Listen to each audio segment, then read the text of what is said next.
which is today, okay, because I was misdirected. I went over to Belmont and Western, and I received directions now, which the police officers today are telling me were incorrect directions on Wednesday. So they told me I had to go to Grand and Central to get these charges instituted. So I'm endeavoring at this point simply. Hold on a second. Hold on a second. Okay. Sarah, you have 2:30. Court is down for today, right? It's down next door. Court is down for today. Okay, so your position is 773-804-6140. If you don't mind me asking, could you please give me some identification? Because I just have the document that shows that there's nothing more I reasonably could have done to get before the court. So if you could just identify who you are, or you can withhold your name, that's fine too. And I'll just say name withheld. I respect your privacy interests, but I'm just going to make a record at 773-804-6140 that the person who answered the phone informed me that the court is already down for the day, so there's no possible way that I can get a probable cause hearing today. But see, the thing is, when the court goes down, the court reporter leaves. You can't have court without the court reporter. Okay. And do you have an identification or your first name or last name, just so I can put this in my record here? That would be helpful. Are you the supervisor? A name and title, please. Yeah, this is the supervisor. This the clerks. And the court is down today. Gotcha. So the supervisor of the clerks at 773-804-6140 informed Robert J. Moore on 11/17/17 at 1346 that the court is down for the day and it's impossible to get. Hold on a minute. Hold on. Okay.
Hold on, I'm going to let you talk to the judge. Hold on.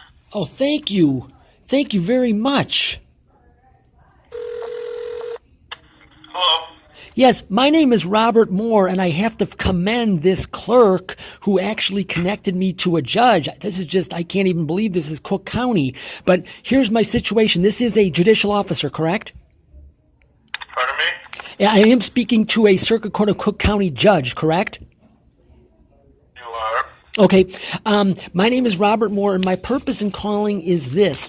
Today is the 18-month anniversary of an event that occurred at about 3000 West Fullerton on May 17th of 2016, in which I was subjected to what I'm convinced was definitely a crime under the battery statute, reckless conduct statute, and disorderly conduct statute, and also possibly under city ordinance for the subjection of another person to a sound at a level of a volume level that would result in injury to the person's ear. I did encounter injury. I had tinnitus for several months afterwards of hearing tests that I had passed at a certain level. In July of 2015, I failed. In July of 2016, which I have records. So there was definitely an injury, and it's my understanding it definitely falls under the battery statute as it's promulgated in the 2012 most recent promulgation to my mind, and all the annotations that I read in Smith Hurd Annotated. So I have been endeavoring to get this charge instituted. As of Wednesday, I was instructed to go up to the Belmont and Western Police head, whatever that police desk there, and I presented my facts, and this police officer made a bunch of arguments about requiring intent for the battery, notwithstanding the fact that the statute states explicitly knowingly is the word, not intent. Then she added other conditions. There had to be presence of a police officer in the disorderly conduct, and a number of other additional requirements to the actual wording of the statute. So I had to go Smith Hurd Annotated, read all these annotations, see if there's any legitimacy to her positions. I concluded that there wasn't, but she told me on Wednesday that the warrant officer was available from 8 till 1:30 every day. And so I went last night to the Chicago Police Board meeting, and I presented this my verified statement of 11/16/17 regarding all these factual predicates that, in my understanding, like I say, its class. It could be a battery or a reckless conduct and or disorderly conduct, all the things I just explained. And but at any rate, so I handed that to the assistant superintendent of the Chicago Police Department last night, complaining about the activity of his subordinates. I also tried to get a complaint made over 311, and Sergeant Tazaris provided me a number of explanations that, again, were not compatible with anything I could find in any case that I've read that was published in the annotations of Smith Hurd Annotated, even up to the pocket part, like 2017. But at any rate, Judge, so now I got to the point where I came back today to the Belmont and Western without a crime report, and I respectfully demanded with my recording device on that a crime report be made so I could present that to the warrant officer. And then as things transpired, we went back and forth, and the warrant officer then told me that I estimated the geographical occurrence as Fullerton and about Sacramento, and she said that the warrant officer, badge number 4881, that is under the jurisdiction of Grand and Central. I think or Grand and Central. Isn't that where you are? You still there? Judge? Hello? Yeah. Okay, anyway, so the point is she told me I was at the wrong branch of the Circuit Court of Cook County. So then I saw if I could get around that. I encountered an assistant Cook County State's attorney, discussed it with him. He said he didn't see any way I could circumvent that, depending on geographical location. But at any rate, so at this point, I have this verified statement with all these facts, and today is the 18-month anniversary. So my burden, as I understand it, is my moral and legal burden is to do what a reasonable man would do under the circumstances, to procure a probable cause hearing with or without a crime report, so that the public's interest in the vindication of legitimate reliance interest, specifically that guilt not go unpunished and innocence not suffer, can be adequately vindicated. I'm more than willing to answer any questions you might present to me, and I really appreciate that clerk having the conscientiousness to connect me to a judge. I'm very impressed with that. So, but at any rate, go ahead if there's any questions you would ask me. And within the limitations, I never subject anyone to any unjustified risk. I just, require myself to conduct activity according to the golden rule. There was no accident here. The volume level was ear splitting. I couldn't get out of the car because it was going like 25 miles an hour. And it took, as I recall, like over 60 seconds. He would not turn it down, and it was just, there was a nastiness and a meanness and I was just convinced that it was demonically instigated activity. It was just a cruelty. But at any rate, there's also another person in the front seat, an elderly man. We both wrote verified statements within 60 days of this, but my computer was stolen on the 23rd of July of 2016. I have a police report in regard to that, and I cannot find the verified statement that myself or that person wrote on my inbound or on my sent emails or on any portable media devices that I still have. So, but anyway, because I wrote a verified statement with all the different particulars that I thought applied. But it's my understanding there's definitely a battery because he knowingly applied it. It wasn't an accident. And then he wouldn't turn it back down. I can't remember how the incident was brought to an end. Might have been that we ended up at a red light and I was able to get out, but I can't remember exactly. Or if he finally turned the music down, or if the passenger in the front seat turned the music down. I don't know. Or music. I don't even know what it was. I don't know if it was music, noise. It was just super loud noise. But at any rate, so that's knowingly causes harm in the battery statute, disorderly conduct. There's a breach of peace in that he injured me. And in terms of reckless conduct, there was nothing in the reckless conduct statute that I could find that precluded the institution of charges on reckless conduct. Well, you have to find somebody to initiate charges for you. We don't do that. In the judiciary does not do that. You have to get the Chicago Police Department or the Cook County State's Attorney's Office to initiate charges. May I ask? The fact that you've waited 18 months probably doesn't hold well for you.